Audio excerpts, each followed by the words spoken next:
Ferguson and the pace of Walters. McPherson certainly seemed to hold him off. But the referee waving away Rangers' claims.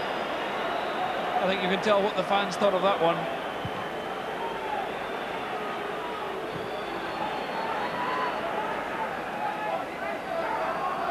Gary Stevens quickly with the throw. Nisbet, that was some throw. Whittaker having to backpedal.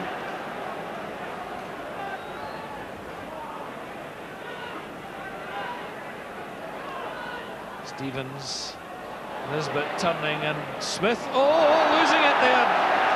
Again a misunderstanding, and that was reminiscent of the opening goal. Lack of understanding there between the keeper and his defence. When he came out, he really should have held that one, and a corner needlessly conceded there by the Hearts keeper.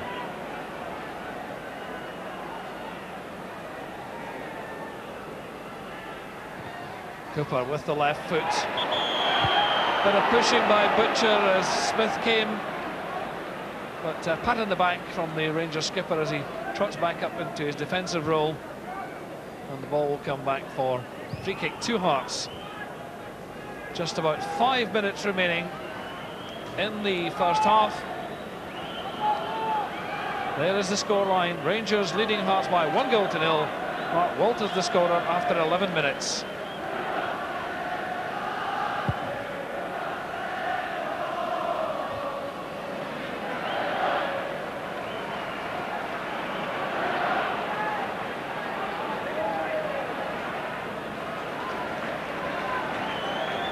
Butcher makes it look easy.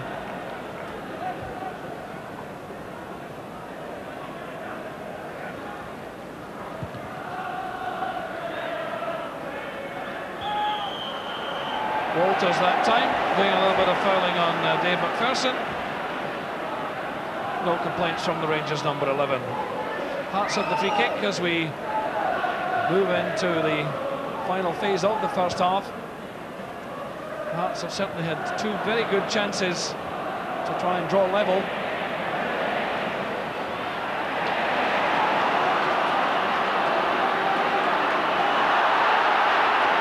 No foul, says the referee. It was accidental. And Hearts try and break down the right. Great cut out by Butcher. And John Cahoon battles for everything, but Butcher just seems to stretch out his leg. And I think you can see there the way Butcher was gesturing. You couldn't hear Chris Wood shouting for the noise of the crowd. You can see from the backdrop that the enclosure on the far side, the north enclosure, is really packed. The crowd enjoying this battle royal between Rangers and Hearts.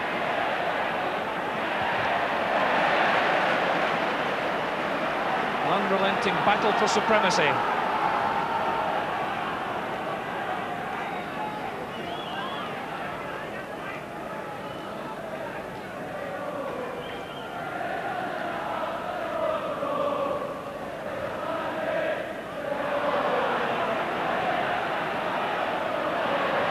A bit untidy, but no one is going to give in.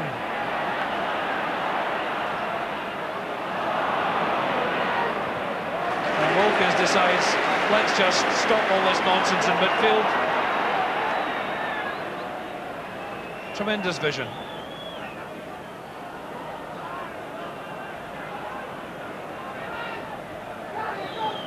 Rangers just wanting to take the steam out of Hearts with just about 2.5 minutes remaining in the first half. Hearts would like to keep their momentum going.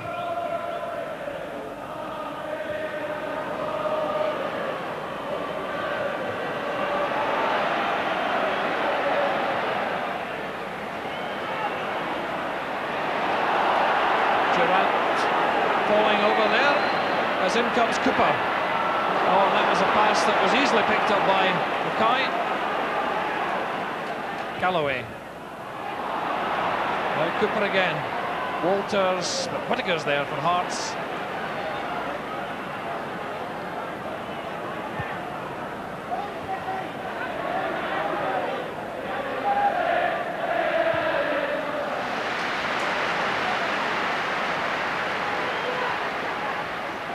Hearts. One last surge before half-time. Again, the long ball just skidding on the wet surface. Rangers have the throw.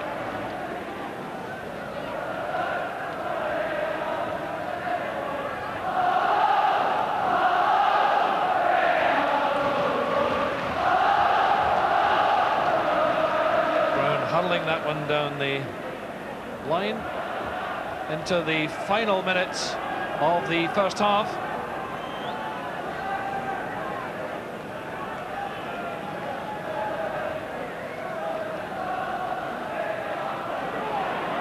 Now a chance for Hearts. Mackay, that just beats Bannon's outstretched leg. Rangers come out quickly. Berry goes forward. Out by Stevens. Durant jousting with Berry. Wins it for Bannon. Pass Goff. Gary Mackay. And a desperate challenge there by Gary Stevens. Hearts coming forward in the closing seconds. Well, that was a tackle from behind by Richard Goff.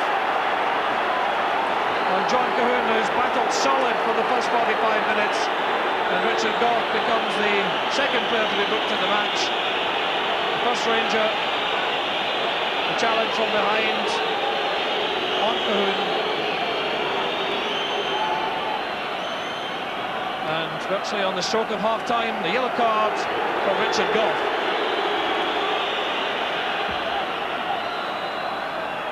So Hearts have the free kick, which will give them the chance to mount the final attack of the first half. Mackay, McPherson, they're trying to go forward, they're looking for the corner, and they've got it.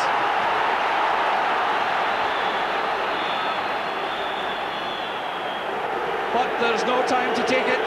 The referee's whistle has gone, and Mark Walters, the scorer of the only goal of the game so far, with a goal after 11 minutes. Half-time, Rangers lead by 1-0. Jim Craig, your thoughts on the first half? It's been a fairly even contest, Alistair. There's no doubt that Rangers were picked up by that very early goal, and they raised their game at that point, and they were involved with some nice sweeping moves towards the Hearts goal without getting another. When Hearts given their due, they tightened up a little bit at the back, which had been, I thought, at fault for the goal. Drove forward well, started getting good use out of Eamon Bannon on the right, on the left flank here. And as this first half progressed and the rain continued, there's no doubt that both sets of defenders were finding it difficult to keep their feet against forwards coming at them. And I think the first half the honours were even, although Rangers have got the only goal so far. So with a reminder of the half-time score, Rangers 1, Hearts 0, we return you to Dougie Donnelly in the studio. Thank you, Alistair. Yes, the team's separated by that Mark Walters goal. With me, Ali McLeod and Willie Miller. What do we think, fellas? I think I would be inclined to say we've got Hearts perhaps a wee bit unlucky to be a goal down. Would you agree, Ali? Yes, I think it's not a game for the faint-hearted. So two heavyweight boxers just slugging it out. And I think possibly over the first 45 minutes, Hearts deserved the equaliser. It's not what I call a skillful game. There's no room to play skill. They're all closing each other down. They're having a go. It's just like a heavyweight boxing match. At the moment, Rangers are winning on. Yeah, well, it's what you would expect, I suppose, in a Rangers-Hearts match. Are you surprised to see it going the way it is? Yeah, I suppose so. I thought Rangers would have played a wee bit more football. I think they've been a wee bit disappointing. I think the honours go to Hearts in the first half, as far as I'm concerned. They've had 3, possibly 4 half chances in the box, unfortunately not falling to their strikers. And you wonder if Ferguson was on, maybe he would have sniffed one and put one away. Yes, he didn't have a good game on Saturday, Fergie, but I think it is a surprise that Alec and Sandy have dropped him from the side. The goal came after just 11 minutes, so let's have a look at the only goal of the game so far. Mark Walters got it, of course, and I'm afraid the Hearts defence really have got to look at this and say, oh, we should have had this cleared up a lot earlier on. There's Henry Smith, who had that nightmare in the Cup semi-final last year against Celtic. I don't know if you blame just Henry for that one. It was a bit of a joint effort, wasn't it, Alex? There was at least 6 Hearts players. I think Berry was unlucky. He got a back head to the ball. It fell at Walters. He sneaked it by in between the post and the man. It's just one of these, your luck's in or it's out, and it's Walters' night at the moment. That's right, and Walters got 2 bites at the cherry as well, Willie, isn't it? Yeah, it was quite an interesting corner. I felt they played it short. I think everybody was expecting the long ball into the box again for the 2 big lads coming up from the back. and they played it short, and I don't think it was a great cross in by Stevens, but when Hampden's like that, greasy on the top, and the ball just comes off the surface very quick, and the Hearts were unfortunate with the bounce of the ball. But an interesting corner, and they got the break that in semi-finals you're always looking for. Yeah, so we looked perhaps for Rangers to capitalise on it, and they didn't really, because Hearts came back very well after that point, and Chris Woods had to make a terrific save, as we'll see here. This shot, in fact, came from Neil Berry, who very nearly made amends for his part in the goal at the other end. Cracking shot, and Woods had to look very lively indeed, Ali. Oh, he's a marvellous goalkeeper. His position play, if he was anywhere else, it's a goal. No, but I feel that Hearts, if they play to Bannon the way he's on at the moment, the weakness in the Rangers team, if any, is between Stevens and Gough. And all the dangers come from there. And Stevens is finding it difficult keeping his feet, maybe wearing the wrong studs because it's come on heavy rain, and Bannon's put over some telling balls. But against Rangers, they've got to be on the ground, and they keep putting them over high, the corners, and a waste of time. It's not a game for midfielders, Willie, is it? The midfield seems to be getting cut out altogether. Aye, none of the teams are playing through the midfield. I suppose if anybody's trying to, it's Hearts. When they do get the ball down, they get it out to him, and Bannon, he's really causing them problems. As Ali says, they can't just play their corners into the box. In fact, probably their best chance of the game came when they played the short corner. Yes. And Eamon Bannon flashed it across the face of the goal, and in particular that was when I was thinking that if Ferguson was on, he would have probably gotten the end of that one, and it could have tied the game. But Hearts have got to get it down, play it in the ground. No use pumping the ball into the middle, because Rangers will just eat that up. Yes, it's meat and drink to the big lads like Butcher and Nisbet. In fact, Terry Butcher played a major part in one chance which Hearts very nearly turned into a goal. John Cahoon had a real chance here, but Terry Butcher, tremendous speed into the tackle, and then look at this counter-attack here, which very nearly gave us a goal at the other end. Let's hear you talk us through this one, Willie. Durant breaking on the right. Yeah, it's a good break. It's always a danger when you go one down and you're desperate to get the equaliser. You push everybody forward and you leave yourself a bit spare at the back, and that's what happened there, and Hearts were a bit unfortunate. I think Big Nizzy tried to take it down with his right peg when it should have been down with the left peg.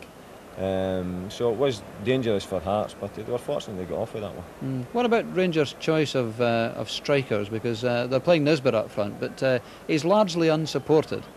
He's inexperienced, I think, and it says a lot for the manager. You know, he must have bags of confidence in him. But I think you'll see Andy on at one stage in the game. It's maybe kept him just depending on what way they're shooting, you know, and they're shooting against the wind, it looks like, this half. I mean, Andy will put a lot in maybe in the last 20 minutes if he come on. The Rangers have the one or two skillful players, I think, on the night. They haven't really shown it yet, Walters and Cooper. I think the difference in the side is that Hearts are missing Robertson with the transfer. They don't really have a goal scorer of his calibre at the moment. If they'd had a goal scorer, they'd be in level terms. Yeah, and they've been unlucky as well, Willie, because the chances when they've fallen have fallen to people like Mike Galloway and to Neil Berry and even to Walter Kidd, who are not the fellas that you're expecting really to hit the net from 18 yards, are they? Yeah, they've been a bit unfortunate, and their chances have fallen to players that are not renowned for their goal scoring. Sure. But as Ali says, they don't really have players on the part that are renowned for goal scoring, which is a surprise that Ferguson's still on the bench. Probably bring him on in the second half, and if they can get Eamon Bannon going the way he's been going in the first half and bring Ferguson on, they still could cause Rangers problems. Yeah, so we think that there might well be a couple of substitutions with the strikers. It's possible that Hearts have looked at it in the first 45 minutes. It's going to be a right battle, and maybe Ferguson's not the right guy for the battle, so they've left him out for this part of the game. And now that it's settling down, you might find that the skill become more skillful, because it's been played at 100 miles an hour, no quarter asked, none given. It was an enthralling match without being a great match. Well, there's one more chance that we can take a look at, with Hearts still pressing as the first half drew to a close. And Eamon Bannon had this little run in here, and that was just begging for someone in the far post, wasn't it? But the story of the game for Hearts, there was no one there, was there? An inch out all the time, you know, just that wee inch. Someone stops. If he just kept running, he walks into the net. Well, Ali's been talking through the first half, has been watching it, about the fact that it's awful tight and it's a battle and there's not a lot of skill, and Ali, of course, will say that there's more room to play in the first division, which is probably true. I mean, you play in the Premier Division every week. I mean, that's the way it is, isn't it? Yeah, it's tight. It's always going to be tight. You know your opponent so well. You're playing against them quite a lot throughout the season. But it's a good competitive league. I mean, I think the punters in Scotland tend to like it a bit meaty, and we're seeing that tonight. So maybe they're delighted with the first half. We think that there could be a wee bit more football, but maybe the punters are enjoying it. Who's to say? Ali, what about the First Division? Everybody keeps saying what a great league it is. It was last season and it is this season, with what, 8, 10, a dozen sides all with a chance of taking the one promotion place. I think you do get more room than the Premier League. I accept that, but I don't accept the fact that the Premier League should play the way. If that's an example of the Premier League, I think it's time they got themselves sorted out. I mean, I think that we should aim to play, as I say, we keep saying Dutch style and that. I mean, how do Liverpool do it in their division? I mean, it's up to the players. I mean, Aberdeen, Celtic, Rangers, all get great players. I just feel that it's how quick they get the ball up the other end. I'd like to see them slow it down and not play 100 mile an hour. We're broadening the argument now, obviously, but there has been the case put many times over the last few years that the Scottish international side suffers because the Premier Division is played that way, and then when we go into the international arena, players can't change their game. I mean, is that fair, Willie? You're involved in both. No, I don't think it's a fair comment. I think there's always problems at international level in getting a team playing together constantly. The fact that they've postponed the league fixtures before the important World Cup warm-ups is a tremendous boost for the international team. But it's always difficult at international level. Sure. Yeah, well, we proved in Oslo last Wednesday that our players can make the transition. Let's go back then to Hampden. The whole of the second half coming up live now. Can Hearts come back on level terms? Can Rangers stretch their lead? It really is very even indeed. 1-0 to Rangers. Let's go back and join Alistair Alexander. With him is Jim Craig. Thank you very much indeed, Dougie. There's certainly plenty of talking points there at half-time. And as you can see, we've got the Hearts side back out onto the pitch. And there's no substitutes. Rangers side just coming out to join them. And looking down from our position in the stand, we can see that Rangers have not made any substitutions either. And there is the goal scorer, the only goal of this semi-final so far, Mark Walters, and he really has made one or two telling contributions. Yes, and I think if Hearts slowed the game down and let Rangers midfield and forwards dictate the pace of this game, it would be more difficult for them. The Rangers defence looked particularly uncomfortable when Hearts bypassed midfield and played the ball quickly up to the striker's feet. And I think in the second half they have to continue to try and do that and wait for the Rangers defence to make a mistake, which is quite feasible on a slippy, greasy surface that is out there tonight. So Rangers ready to get the second half underway, attacking the goal to our left, the traditional Rangers end at Hampden. And the crowd, an excellent one tonight at Hampden, really enjoying this battle. Skillful play, I think I'd agree with Ali McLeod, a little bit at a premium, but endeavour from both teams, and Hearts really coming back after a rather shaky start when they conceded the early goal, but all credit to the Edinburgh side. They're still in there battling as Rangers try and set the attack down the right. Ian Ferguson hurdling the challenge, and Whittaker getting it back to Henry Smith.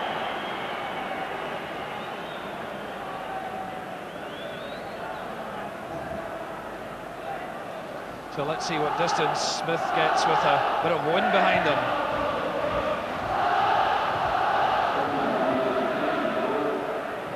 Every ball fought for in that midfield area.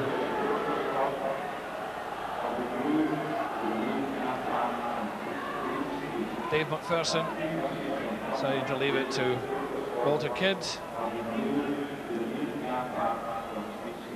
Giving Hearts a lot of service. Forster turning into Wilkins, and Hearts nipping away like terriers, but Butcher steering the ball forward. Black.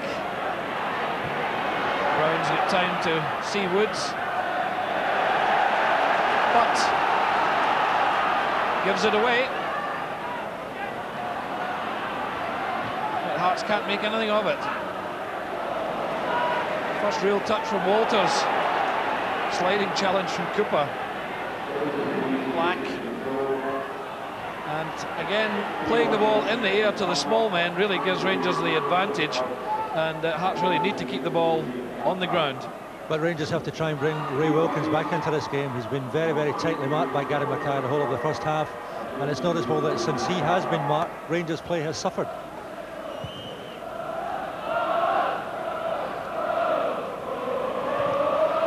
Whittaker at the back.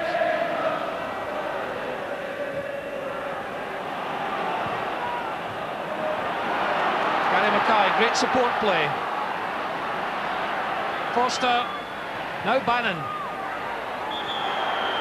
And it was Cahoon making a back for the Rangers defence there that gave the free kick to Rangers when Hearts really had them under pressure. So frustrating spell for Hearts.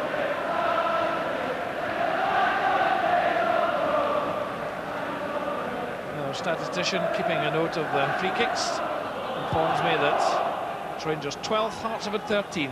So it really is a pretty evenly balanced match in that sense. And in terms of corners, Hearts have had 5, Rangers 2. These are the statistics at this stage.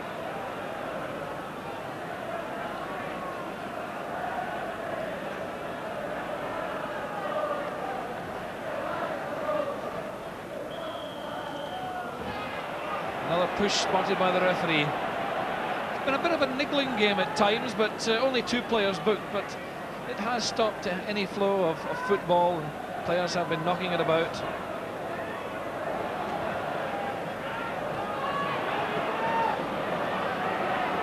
Kenny Black. Gets it back from Bannon. And Hearts forced to backpedal.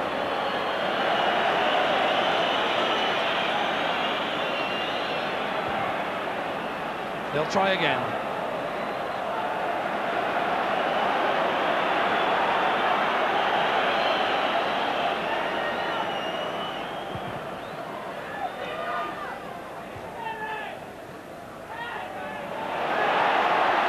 Nisbet got behind Whittaker, withstood the challenge of Black, then slipped as he tried to turn.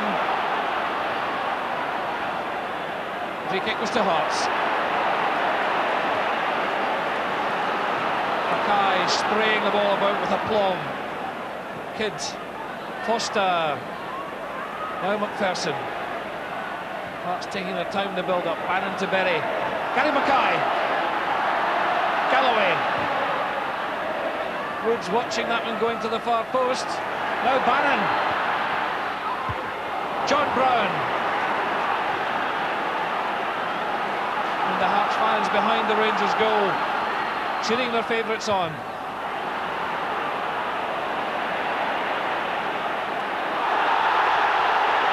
McPherson clashing with Durant. Ball will have to come back. It will be a free kick to Rangers. I find that a bit difficult to understand, Alistair. That was a blatant body check by Dave McPherson, stopping an opponent getting past him. And I think a referee must take action against something like that. So still Souness and Andy Gray on the Rangers bench. As Rangers now have the free kick.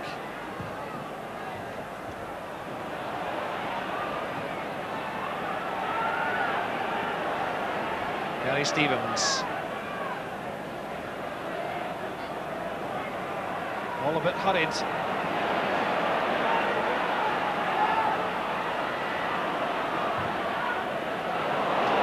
No offside flag. Ferguson timed his run. Walters. And Berry rescues Hearts in dire straits. Nisbet offside and pushing that time, I think. But really, there was no flag. That Hearts defence looked to the linesman on the far side. But I think on the replay we'll see that Ferguson in fact timed his run. And this is where the trouble stems for Hearts. Look at Berry. Just got it away in the nick of time. Well, Henry Smith, a much relieved goalkeeper there.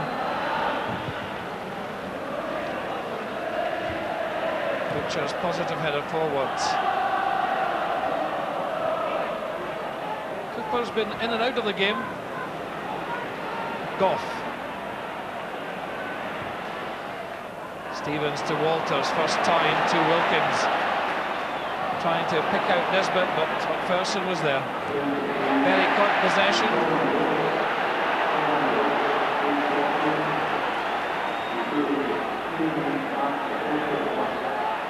Oh well, Walter Kidd seemed to have done everything right, then gave it away, but offside again. And really Hearts making one or two errors here that they could have been heavily punished for. But they're still in there battling. Black off in his they shall not pass mood. Mark Walters. Chance to run and Whittaker. The double shuffle. Oh, Smith! And Nisbet turns it home.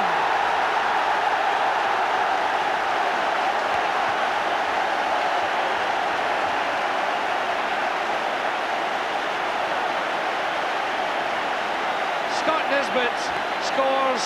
Rangers second. Jubilation on the terracing. And this was Mark Walters at his best. Watch the skill here. Hearts let him have room. The double shuffle, and Henry Smith doesn't want to see this. Scott Nisbet does though. Rangers 2, Hearts 0, and Rangers now on course for a Skull Cup final meeting with Aberdeen.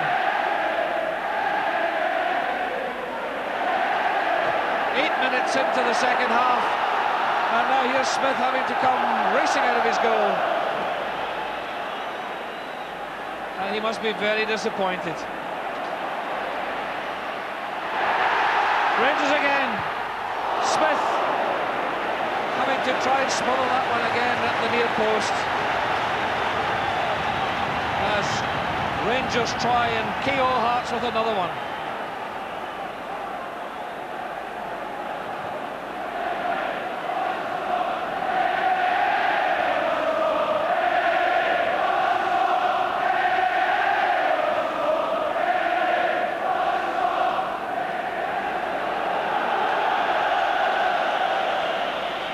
Well, the roar of the crowd tells you what their reactions are to the Hearts keeper. Now Hearts need a goal to really revive their flagging spirits. Brown there, another corner. Rangers quite prepared to concede corners. That's Hearts' sixth.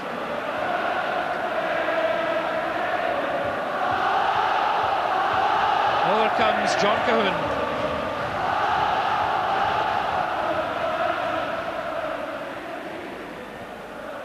Hearts pushing forward, but Ferguson up there. And Cooper playing it into space. Kenny Black. Rangers defence have come out. Have to play the short one, and it was Gary Mackay who has caught possession. And that tackle from his opposite number in midfield, Ray Wilkins.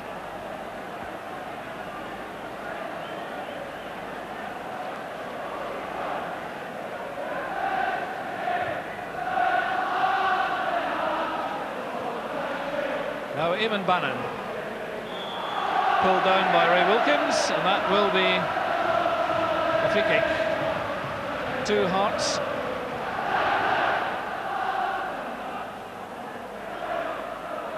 Foster the target man, Bannon trying to help it through. Cahoon going down looking for a free kick, but it's Rangers sprinting away. Another break on. And McPherson at full stretch had to cut that pass out there from Ferguson. Another inch and it was through to Durant, and it could have been 3-0.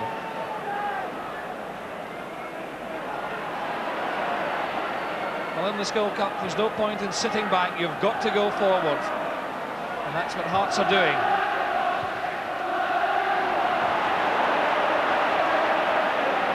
The longer this game has gone, the Rangers are now beginning to dominate as Hearts are being caught at the back.